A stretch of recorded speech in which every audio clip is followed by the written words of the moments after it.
6 मित्र नदीमध्ये पोहण्यासाठी गेले, मात्र काळाचा घाला असा काही आला की पुढच्या काही सेकंदांमध्ये कुणाला काही कळूस्तोवर काळाने सर्व काही आपल्या विळख्यामध्ये घेतलं.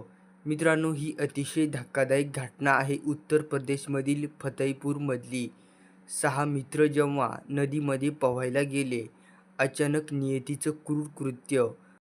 जेव्हा हे 6 मित्र नदीमध्ये पोहत होते, अचानक त्यांना खोलवर पाण्याचा अंदाज आला नाही आणि यामध्ये 6 मित्र बघता बघता बुडू लागले. या भीषण अपघातामध्ये 4 मुलांचा जागीच मृत्यू झाल्याची माहिती येत आहे, तर 3 जणांना वाचवण्यामध्ये यश आलेलं आहे.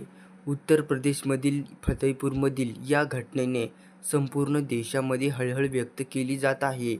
मित्र जेव्हा पोहायला गेले आणि अचानक नियतीचं क्रूर कृत्य सर्वांच्याच मनाला धडकी भरवणारं आहे. अशाच बातम्यांसाठी चॅनेल सबस्क्राईब करून घ्या.